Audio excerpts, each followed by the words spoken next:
Halo semuanya, sering banget kan kita dengar kata sustainable atau berkelanjutan. Apalagi kalau ngomongin soal kosmetik. Tapi, sebenarnya itu artinya apa sih? Nah, kali ini kita bakal bedah tuntas konsep ini bareng-bareng. Coba deh pikirin, kalau ada produk bilang dia sustainable, apa sih yang langsung kebayang? Mungkin kemasannya bisa didaur ulang ya kan? Tapi ternyata itu baru permukaannya aja. Jawabannya jauh lebih dalam dan lebih kompleks dari sekedar kemasan.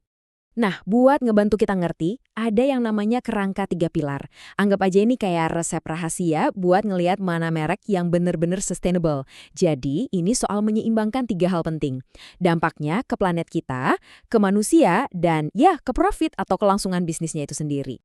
Oke, kita mulai dari yang pertama ya, pilar untuk planet. Nah, ini biasanya yang paling pertama muncul di kepala kita kalau dengar kata sustainable kan? Intinya, ini semua soal gimana caranya meminimalkan jejak lingkungan kita. Dari awal banget bahan baku diambil sampai produknya nyampe ke tangan kita. Semuanya itu berawal dari apa yang ada di dalam produknya, alias bahan bakunya.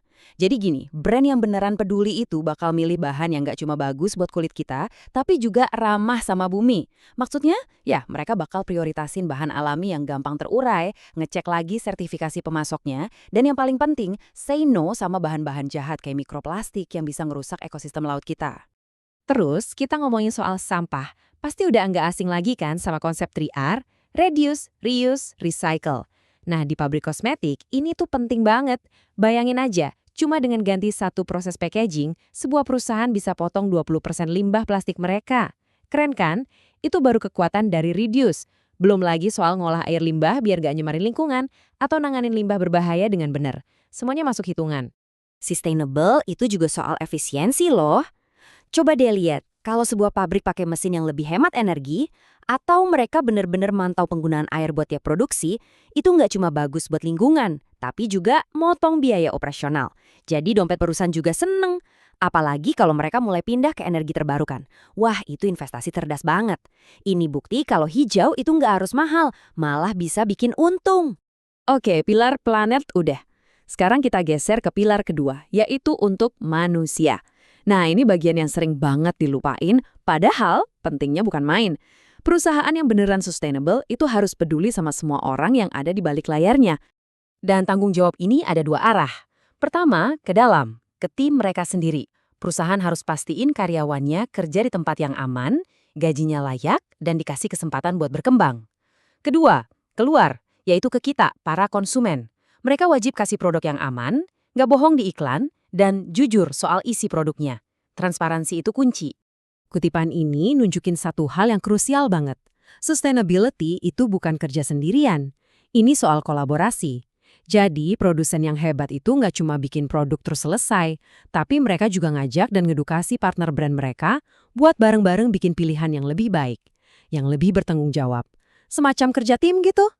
Dan kita sampai di pilar terakhir, profit dan proses. Nah, ini pilar yang bakal ngeruntuhin mitos kalau jadi hijau itu artinya boncos atau rugi. Padahal kenyataannya justru kebalikannya. Kunci utamanya ada di konsep yang namanya lean manufacturing. Gampangnya gini deh, ini tuh filosofi buat memangkas semua yang nggak perlu, semua pemborosan. Mau itu boros waktu, boros bahan baku, atau boros energi. Kalau setiap langkah produksi dioptimalkan, perusahaannya jadi super efisien. Dan kalau udah efisien, ya profitnya juga makin sehat.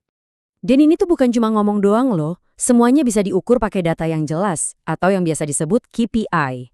Jadi perusahaan bisa ngelacak, oke, per satu batch produksi, sampahnya berapa banyak, atau air yang kepake berapa liter. Dengan data-data ini mereka bisa terus-terusan cari cara buat jadi lebih baik, lebih efisien, dan ya lebih ramping. Tentu aja, biar semuanya berjalan sesuai aturan dan standar, ada rambu-rambu industri yang harus diikuti. Nah, sertifikasi kayak ISO atau patuh sama CPKB, itu tuh kayak stempel pengakuan. Itu bukti kalau sebuah perusahaan beneran serius, nggak main-main dalam ngebangun bisnis yang kuat sekaligus berkelanjutan. Oke, jadi kita udah ngebahas pilar planet, pilar manusia, dan pilar profit. Terus, apa intinya? Intinya adalah ketiga pilar ini tuh satu paket. Nggak bisa dipisah-pisahin. Ini bukan kayak menu di restoran di mana kita bisa milih salah satu aja.